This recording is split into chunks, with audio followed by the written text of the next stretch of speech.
Malam itu sunyi, hanya suara jangkrik dan angin malam yang menggerus dedaunan tua di halaman gereja yang sudah bertahun-tahun tak terpakai. Di balik kabut tipis yang menyelimuti desa, 5 pemuda, Raka, Joni, Andri, Fajar, dan Bimo, berkumpul di depan gereja tua tersebut. Mereka membawa jeriken bensin, kain lap, dan senter. Bangunan tua ini bikin sial, katanya tempat pesugihan zaman Belanda. Udah waktunya kita bersihkan, ucap Raka, yang paling vokal dan agresif dari kelompok itu. Mereka tertawa, menertawakan cerita orang-orang tua yang katanya gereja itu masih dijaga oleh sesuatu. Bagi mereka, itu hanya dongeng kuno yang digunakan untuk menakut-nakuti anak kecil. Dengan semangat mabuk dan rasa berani yang dipacu ego, mereka mulai menyiram bensin ke pintu gereja yang lapuk. Salib yang tergantung di atas pintu depan mereka patahkan dan lempar ke tanah. Joni sempat terdiam sejenak, matanya menangkap kilatan samar di balik jendela pecah gereja. "Cepetan, John, jangan bengong," teriak Fajar sambil menyalakan korek api. Tapi sebelum Joni sempat menjawab, ia melihatnya, seorang perempuan tua berdiri diam di ambang pintu dalam bayang-bayang. Wajahnya keriput, matanya kosong, dan ia tampak mengenakan gaun hitam panjang, lusuh seperti kain kafan yang terlalu lama dikubur.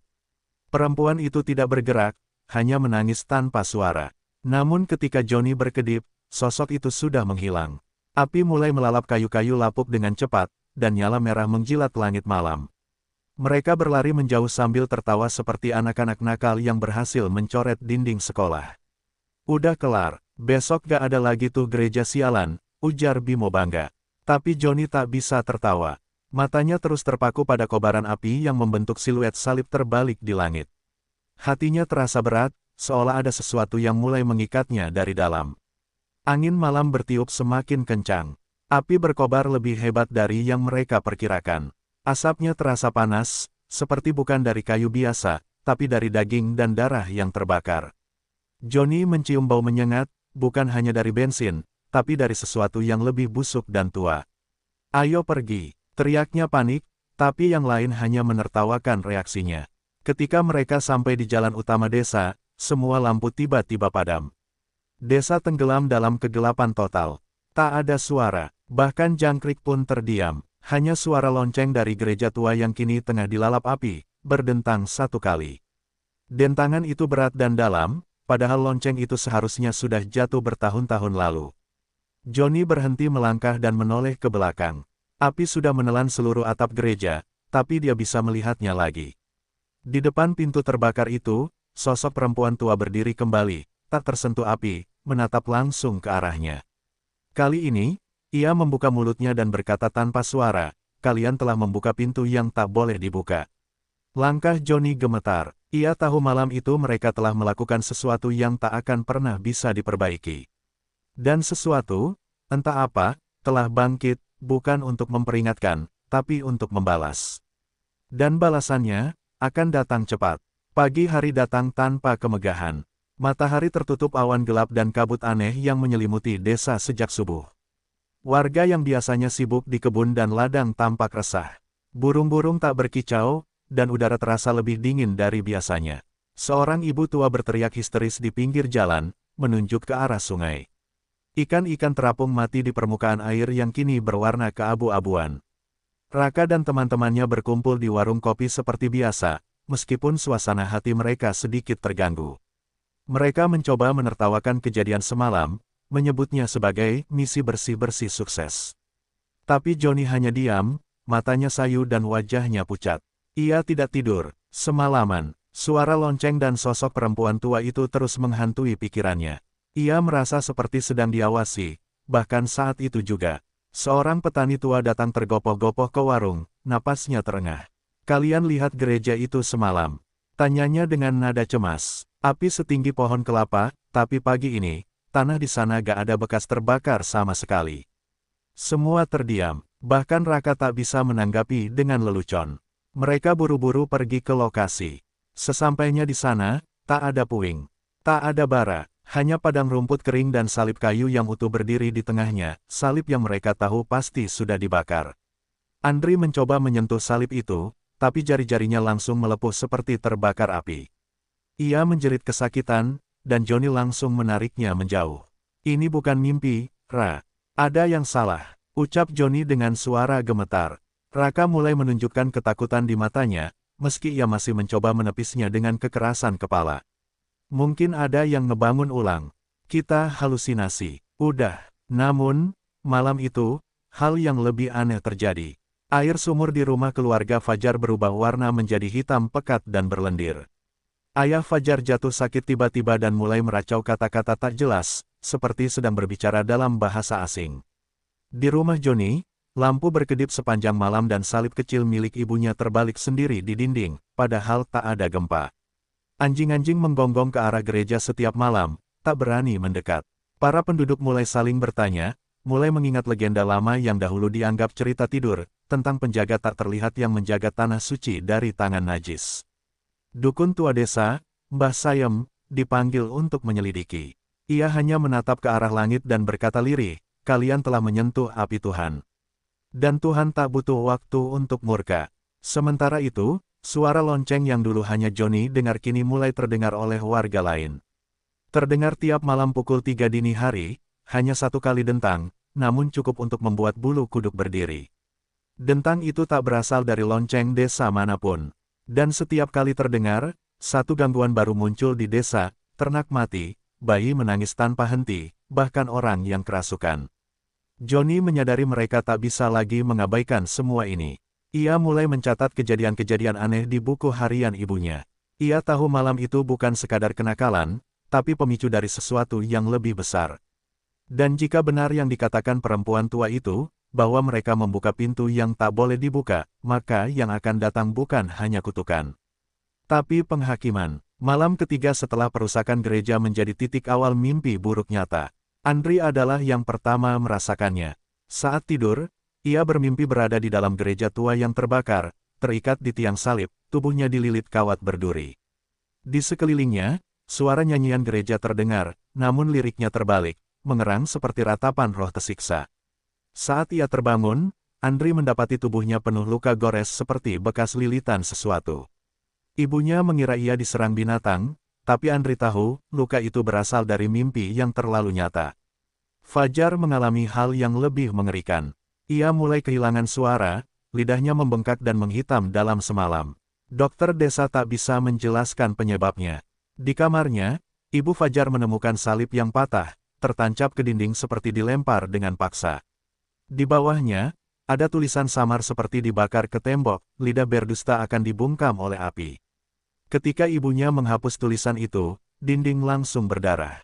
Johnny semakin ketakutan. Ia tahu mereka semua dihukum satu persatu. Ia tak bisa tidur, tak bisa makan. Matanya bengkak karena begadang, tapi ia tetap mencatat semua kejadian.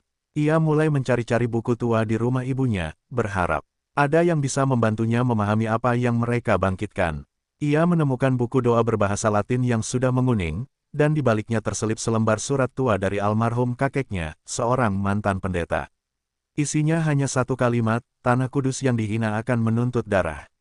Sementara itu, Bimo mulai kehilangan kewarasannya. Ia tertawa sendiri, berbicara dengan cermin, dan mengatakan ia melihat dirinya yang lain, memandangi dari balik bayangan.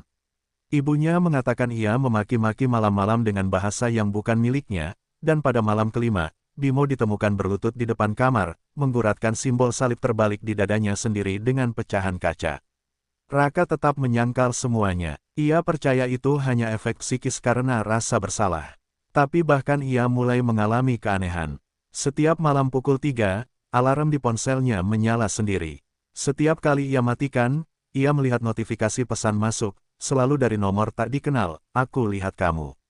Ponselnya akhirnya mati total, tapi rasa diawasi terus mengikutinya. Warga desa kini mulai menyalahkan anak-anak gereja. Beberapa mengusir mereka dari warung, sebagian melarang anak-anak bermain dekat rumah mereka. Bahkan kepala desa datang langsung dan memperingatkan orang tua mereka agar menjauhkan mereka dari keramaian. Kalian bawa bencana, kalian buka sesuatu yang sudah dikunci sejak lama, ucapnya tajam. Johnny, merasa kehabisan akal, memutuskan mencari bantuan ke desa tetangga. Ia mendatangi gereja St. Paulus yang masih aktif dan bertemu dengan Pastor Lukas, seorang pria tua yang ramah namun tegas. Saat Johnny menceritakan apa yang terjadi, wajah Pastor Lukas berubah pucat. "Anakku," katanya pelan, "kalian telah membangkitkan penjaga kudus. Ia bukan iblis, tapi kekuatan yang menjaga keseimbangan tempat suci. Dan kalian bukan hanya merusak bangunan, kalian mengusik perjanjian roh." Sebelum pergi, Pastor Lukas memberinya sebuah rosario tua yang katanya pernah digunakan dalam ritual pemurnian tempat terkutuk. "Jika kau ingin bertahan, cari salib perak dari altar lama. Itu kuncinya. Tapi ingat, pengampunan tak selalu berarti keselamatan. Terkadang, dosa tetap harus ditebus dengan nyawa." Johnny pulang dengan dada sesak, sadar satu hal, mereka sedang berpacu dengan waktu, dan waktu tak lagi di pihak mereka. Hujan turun deras saat Johnny kembali ke rumah malam itu. Petir menyambar langit, seolah alam pun ikut mengguncang setiap langkahnya. Ia duduk di meja makan yang kosong, rosario pemberian Pastor Lukas masih tergenggam erat di tangannya. Hatinya diliputi rasa bersalah, ketakutan, dan dorongan kuat untuk menyelamatkan siapapun yang masih bisa diselamatkan. Ia tahu, semakin lama mereka diam, semakin dalam mereka tenggelam dalam murka tak terlihat. Keesokan paginya, Johnny mengumpulkan keberanian dan mendatangi rumah keluarga Raka. Ia ingin mengajak Raka dan yang tersisa untuk bertobat bersama, atau paling tidak mencari cara mengakhiri mimpi buruk ini. Tapi begitu tiba di rumah, Johnny terkejut mendapati suasana duka. Ayah Raka mengabari bahwa Andri, teman mereka, ditemukan tewas di kamarnya malam tadi. Tubuhnya terbakar sebagian, namun tak ada satupun benda di sekitarnya yang ikut terbakar. Hanya tubuhnya yang hangus, seperti dijilat api dari dalam. Wajah Raka terlihat pucat dan panik. Ia sudah tak bisa menyangkal kenyataan. Ia mengakui bahwa malam sebelum Andri meninggal, ia pun mengalami mimpi aneh. Ia melihat kelima mereka berdiri di altar terbakar, dan satu persatu ditarik ke dalam lubang api di bawah salib terbalik. Raka, yang selalu menjadi yang paling keras kepala, kini mulai terguncang. Ia berkata lirih, "Kita harus lakukan sesuatu, John. Apapun." Johnny mengajak Raka ke rumah Pastor Lukas di desa sebelah. Di sana, mereka duduk bersimpuh dan mengaku segala perbuatan mereka. Pastor Lukas mendengarkan dengan wajah penuh duka. Ia mengatakan, gereja tua yang mereka bakar dahulu dibangun di atas tanah yang dikuduskan oleh perjanjian darah. Tempat itu bukan sekadar tempat ibadah, tapi juga segel bagi roh-roh yang dikorbankan pada masa kolonial untuk melindungi desa dari kekuatan hitam yang dulu sering mengintai. "Perempuan tua yang kau lihat," kata Pastor Lukas sambil menatap Johnny, "mungkin adalah penjaga terakhir dari roh-roh itu. Ia bukan manusia, ia perantara." Raka gemetar mendengar itu. "Lalu, kenapa dia marah?" tanya Johnny. Pastor menjawab singkat, "Karena kalian menodai janji yang disegel oleh darah dan doa. Dan segel itu kini terbuka." Pastor Lukas mengatakan satu-satunya cara untuk memperlambat atau mungkin menghentikan kutukan adalah mengembalikan salib perak dari altar asli gereja ke tempatnya semula, ke dasar ruang pemurnian di bawah gereja yang kini tertutup puing. Namun, tidak cukup hanya mengembalikan salib. Minimal satu dari mereka harus mengaku sepenuh hati dan bertahan di sana semalaman, berdoa dan bertobat meski mungkin akan menghadapi roh-roh yang marah. Johnny langsung menyanggupi, tapi Raka terlihat ragu. "Kalau kita gagal, kita mati, John." Johnny hanya menatapnya dengan mata merah. "Kalau kita tidak lakukan apa-apa, kita tetap mati. Tapi lebih lambat, lebih kejam." Akhirnya Raka mengangguk, meski wajahnya masih penuh ketakutan. Mereka berjanji akan kembali ke puing gereja malam itu. Saat mereka pamit, Pastor Lukas memberi mereka peringatan terakhir. "Jangan katakan satu pun kebohongan saat kau berada di sana. Tempat itu hanya menerima kebenaran. Jika kau menyembunyikan satu dosa saja, dia akan tahu. Dan dia akan mengambil nyawamu." Malam itu, Johnny dan Raka kembali ke lokasi gereja tua dengan peralatan sederhana, senter, sekop, rosario, dan catatan dari Pastor Lukas. Langit pekat, angin diam seperti menahan napas, dan bulan nyaris tak menembus awan. Puing-puing gereja masih tertutup semak dan tanah hangus, meskipun secara aneh, tak ada satupun warga yang mengaku pernah melihat kebakaran di sana. Mereka mulai menggali di dekat altar lama, mengikuti petunjuk peta kasar yang digambar pastor. Tak butuh waktu lama hingga cangkul Raka menghantam permukaan keras, batu penutup ruang bawah tanah gereja. Di bawahnya, lorong sempit membentang gelap, lembab, dan berbau seperti kain tua yang dibakar. Dinding lorong itu dipenuhi ukiran kuno, salib-salib kecil, simbol-simbol Latin, dan wajah-wajah menderita. Johnny menyalakan lilin yang dibekali pastor dan turun perlahan. Raka mengikuti dengan enggan, matanya terus bergerak waspada. Di ujung lorong, mereka menemukan ruang kecil berbentuk lingkaran. Di tengahnya, ada alas batu berbentuk segi empat dengan bekas tempat salib perak lama yang kini kosong. Di dinding sekeliling, ada ukiran 5 wajah tanpa mata. Dan di salah satu sudut ruangan, ada salib perak yang tampaknya dibuang terburu-buru, bengkok namun masih utuh. Johnny mengangkatnya perlahan, dan seluruh ruangan bergetar seperti makhluk yang baru bangun dari tidur panjang. Tiba-tiba, suara langkah kaki terdengar dari atas.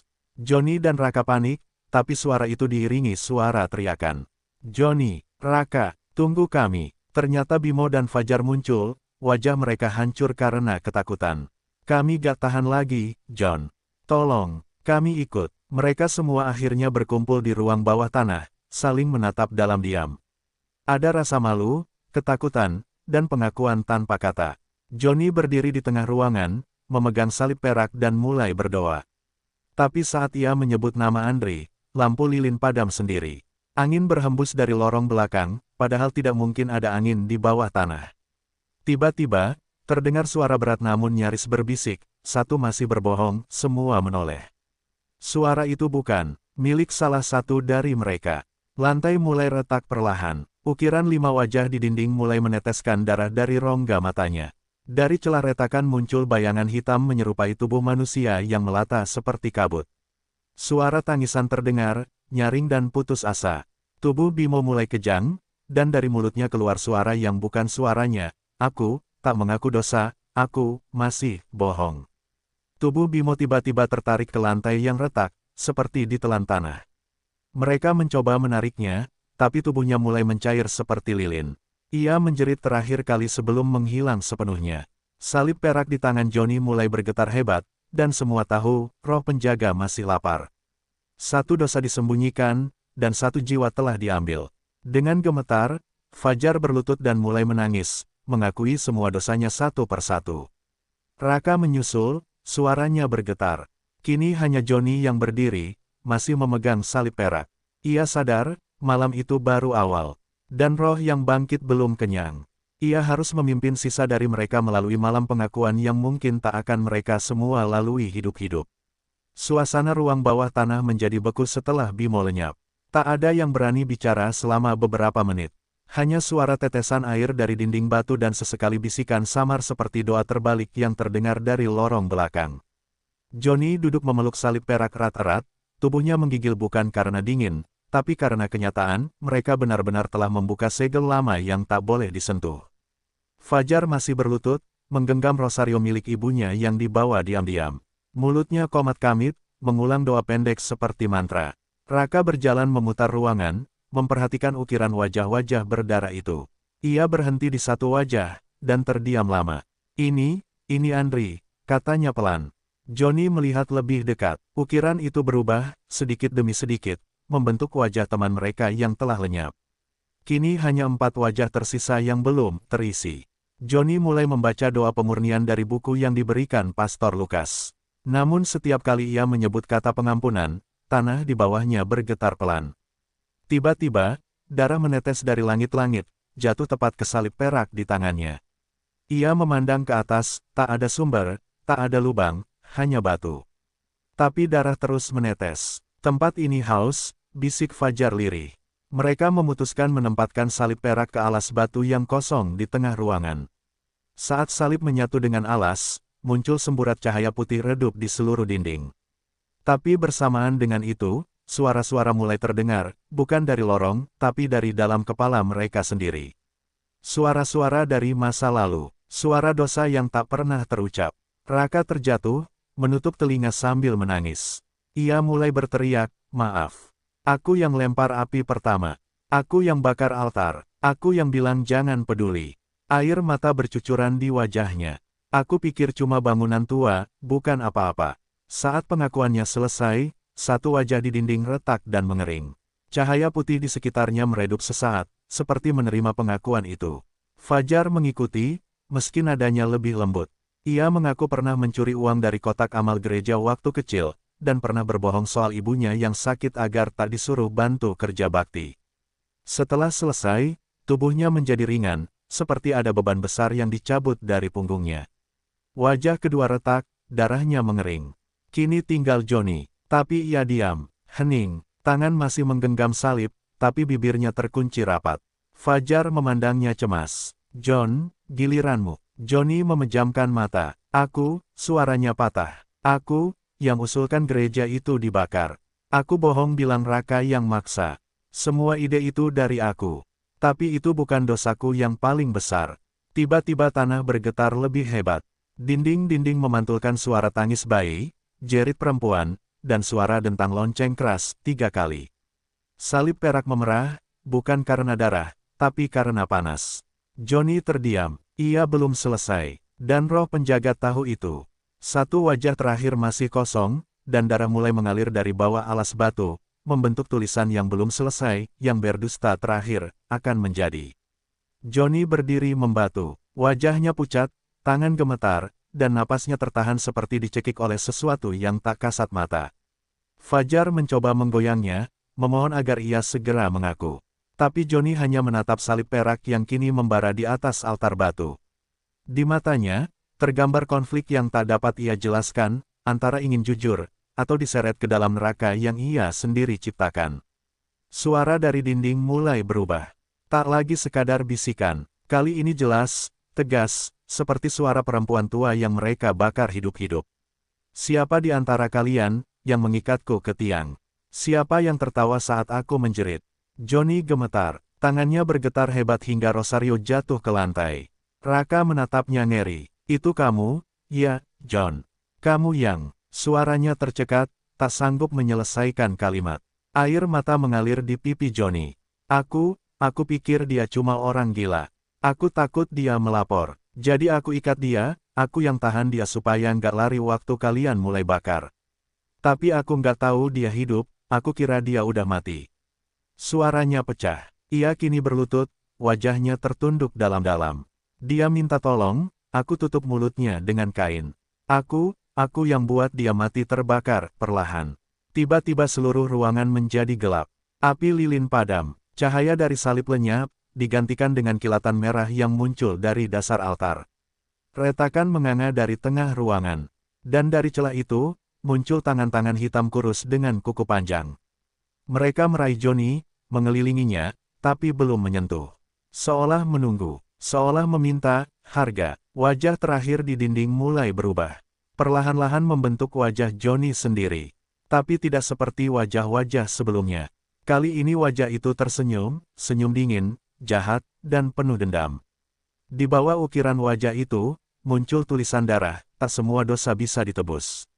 Ada yang hanya bisa dibayar dengan jiwa.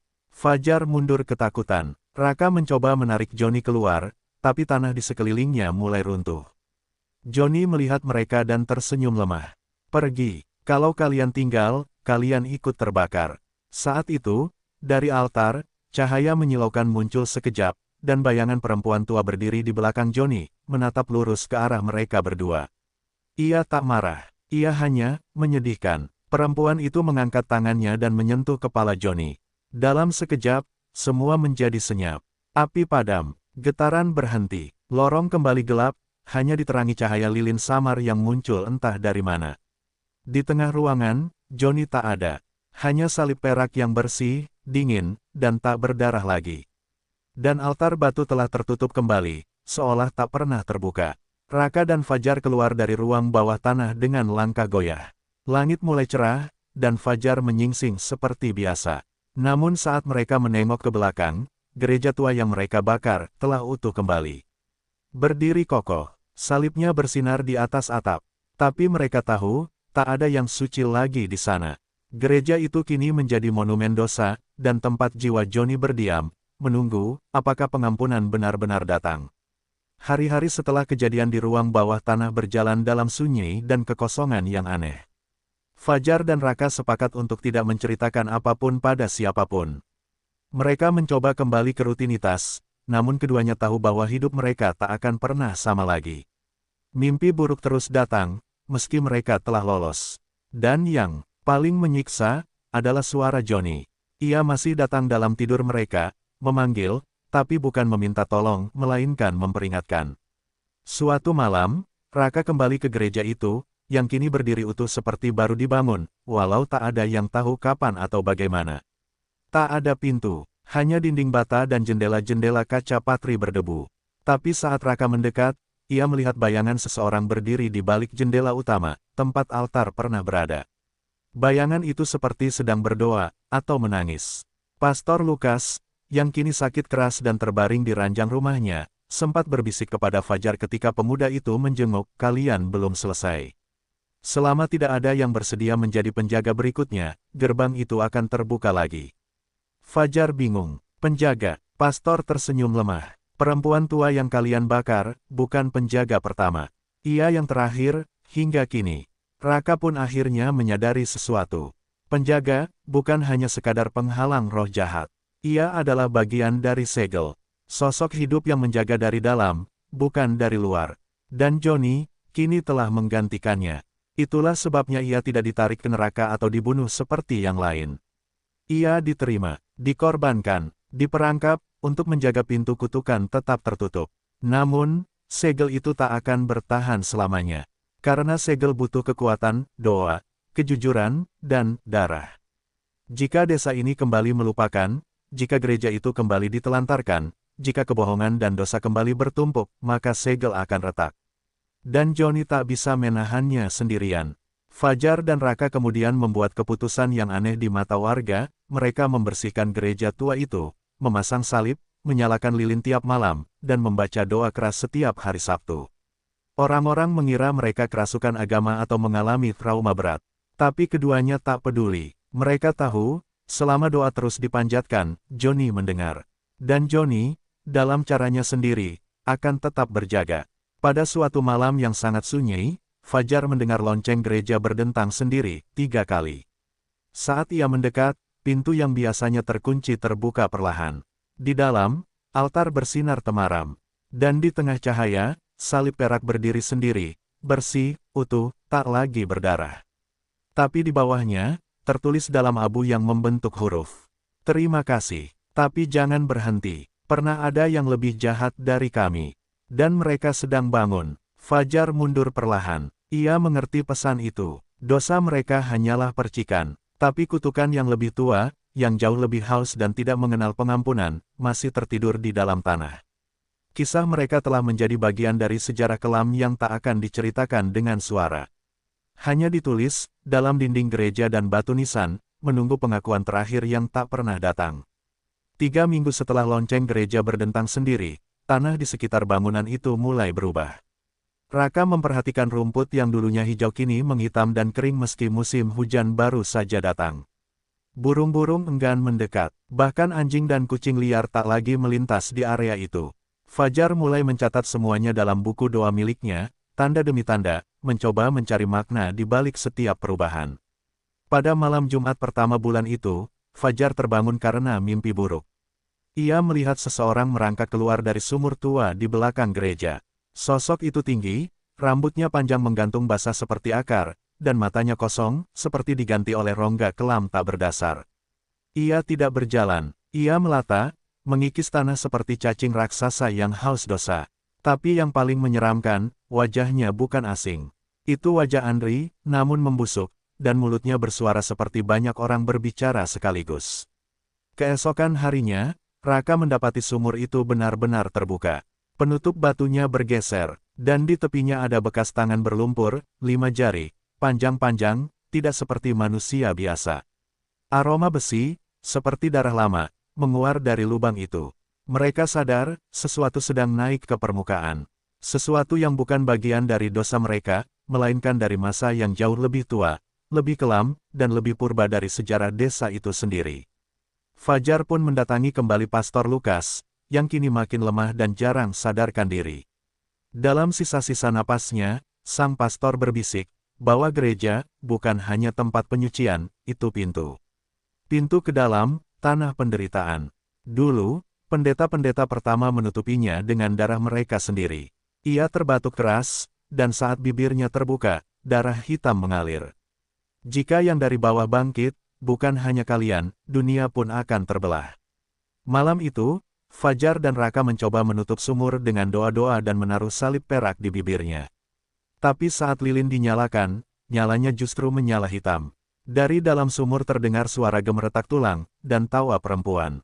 Tapi bukan suara nenek tua yang mereka bakar dahulu. Suara ini lebih muda, licik, dan lapar.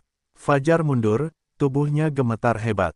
Kita terlambat, katanya dengan napas putus-putus. Yang satu itu, sudah bebas. Keesokan harinya, 3 anak kecil di desa hilang. Di halaman rumah mereka ditemukan simbol-simbol aneh yang diukir di tanah, segitiga terbalik, dengan 1 mata dan gigi di tengahnya. Warga mulai panik, isu kutukan kembali merebak. Tapi kali ini, bahkan orang-orang tua tak tahu harus berdoa pada siapa. Karena yang bangkit, bukan dari neraka, tapi dari lapisan sebelum neraka, tempat yang bahkan para malaikat takut menginjakkan kaki. Raka dan Fajar memutuskan untuk masuk lebih dalam ke ruang bawah tanah sekali lagi. Tapi kali ini, bukan untuk menebus dosa, melainkan mencari nama. Nama sejati dari sosok yang bangkit. Karena hanya dengan mengetahui namanya, mereka bisa menutup sumur itu untuk selamanya, atau setidaknya, menyegelnya kembali dengan nyawa mereka sendiri jika perlu. Tapi mereka tahu, perjalanan ke bawah mungkin tak akan membawa mereka kembali ke atas. Saat mereka melangkah ke dalam lorong batu itu lagi, salib perak di tangan Fajar mulai meleleh. Bukan karena panas, tapi karena ketakutan. Dan dari kedalaman lorong, suara mendengung mulai muncul. Suara ribuan lidah berbisik dalam bahasa yang tak dikenal, yang tak ingin dikenal. Namaku belum disebut, dan dunia belum mengingat. Johnny, meski sudah hilang, tetap hadir dalam pikiran Fajar dan Raka, seperti bayang yang tak bisa hilang. Mereka tahu untuk menghentikan kutukan, mereka harus menemukan nama asli makhluk yang bangkit dari sumur. Tapi nama itu tak tertulis dimanapun. Hanya tersimpan dalam legenda yang terlupakan dan bisikan orang tua di desa yang tak pernah mau membicarakannya. Dalam malam penuh kabut, Fajar dan Raka kembali ke ruang bawah tanah. Mereka membawa buku doa tua dan salib perak yang nyaris meleleh. Lorong gelap menyambut mereka seperti mulut raksasa. Di ujung lorong, mereka menemukan prasasti batu berukir dengan huruf-huruf kuno yang bercahaya redup, nama yang terlarang diucapkan, konon dapat membangkitkan kutukan yang lebih besar. Raka membaca dengan suara bergetar, Azaroth. Tiba-tiba getaran hebat mengguncang lorong. Batu-batu runtuh dan suara makhluk mengerang keluar dari kegelapan sumur. Azaroth, yang tak pernah dilupakan, yang menunggu di bawah, suara itu menggema, memenuhi ruang bawah tanah, memaksa mereka menutup telinga. Fajar berteriak, kita harus mengikatnya kembali. Dengan nama dan doa pengikat, mereka mulai membacakan doa kuno yang diberikan Pastor Lukas, memanggil nama Azaroth sebagai peringatan sekaligus pengikat.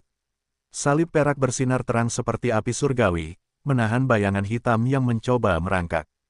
Keluar dari retakan, namun, makhluk itu melawan dengan kekuatan penuh. Getaran memecahkan batu, debu beterbangan, dan suara jeritan terdengar sangat dekat. Raka terjatuh, dan Fajar hampir kehilangan harapan. Tapi tiba-tiba, cahaya putih menyinari dari salib perak, dan suara Johnny bergema, aku di sini.